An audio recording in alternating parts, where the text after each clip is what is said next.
In this video, a review of the Jake Bowen signature Ibanez JBM10FX. Based on my research of other people's opinion of this guitar, the white and gold is very polarizing.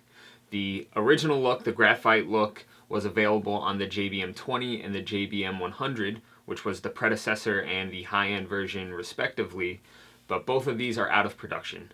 There is a JBM27, which is a graphite extended scale 7-string. I personally love the color palette. The white has this nice pearlescent glow to it, which matches the color of my current car, and it's really quite nice. I love the contrast of the gold hardware against the maple binding, but what really drags it down is the rosewood fretboard, or the older models had like this milky brown Jatoba color.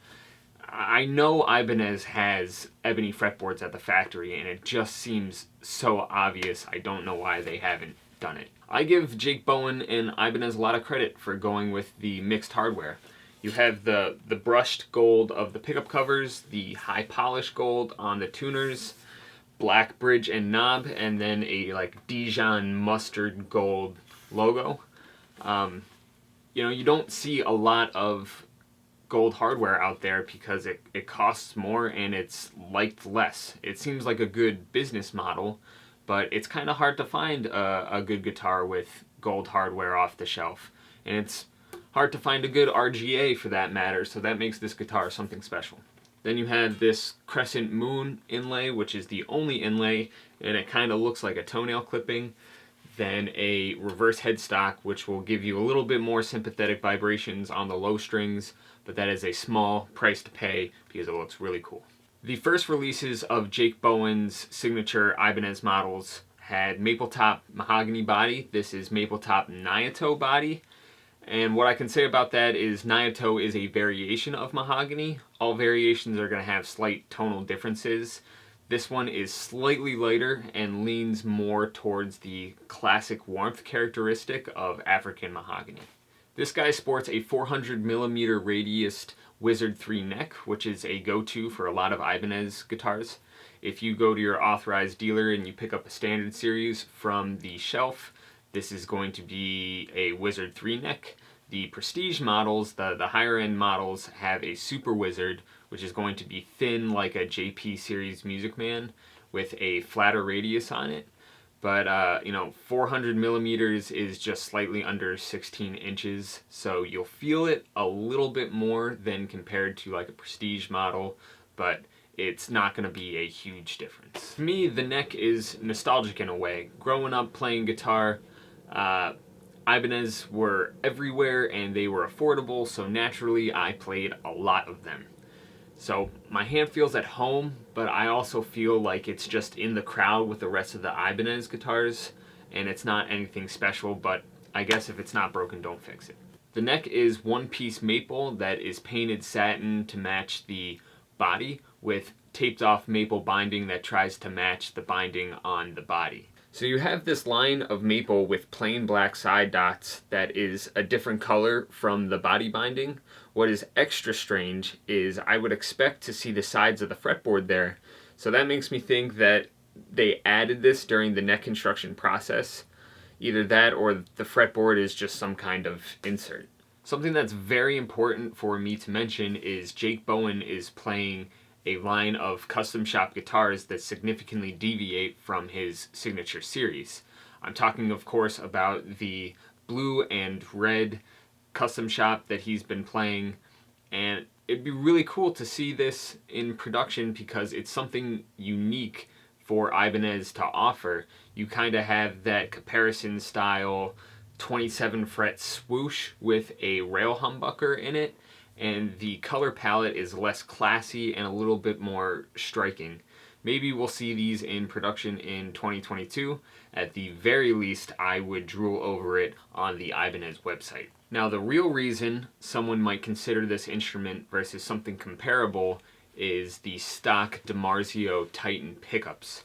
These sound exactly how you would expect if you listen to Periphery, and the bridge is actually really solid. So you can down tune and give it a good rip. They're a little bit darker and a little bit more pulled back than maybe its counterparts. So you get this like nice purry low end bloom versus a soaring mid-range cannon fire.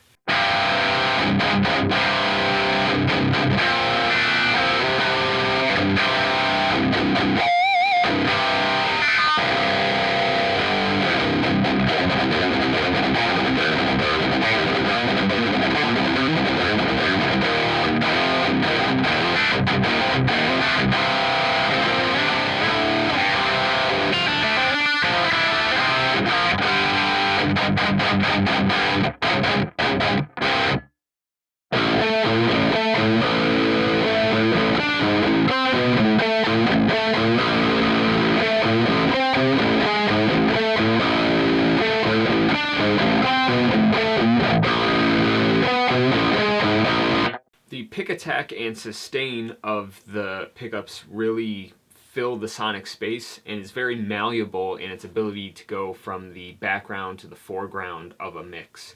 And because it's a DiMarzio, it has like a characteristic liquid, creamy, flowing lead sound.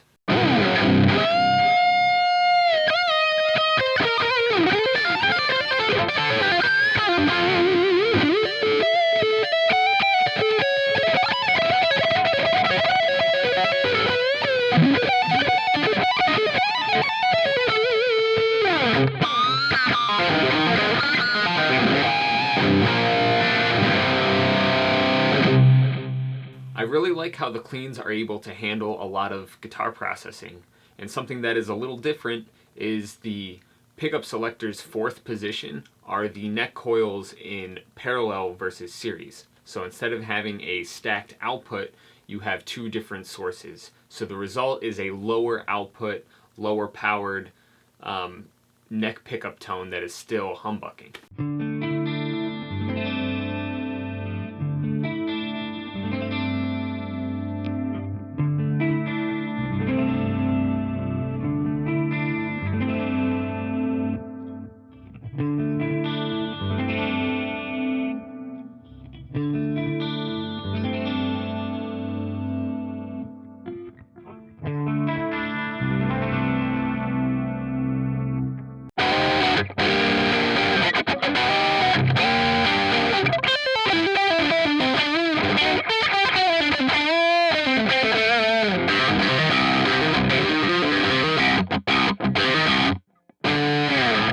Everything on this guitar works in my eyes. The look is classy, albeit a little bit disorganized.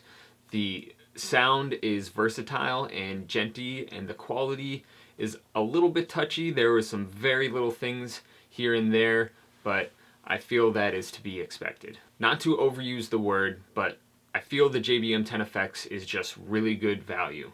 There's no case, no ebony fretboard, no lumen side dots. You just get a characteristic sounding, playable guitar for the right price. If you're new to the $1,000 price range of guitars, then I think this is worth checking out. It offers a lot. If you're coming from higher end guitars, boutique guitars, it's not going to knock your socks off. There's an expectation there, but I think you'll be pleased with what it's capable of doing. I would also like to mention that this is part of a series of Periphery guitar reviews, comparisons, and demos, so make sure to check that out on the channel. But that's it for this video. Please subscribe and like.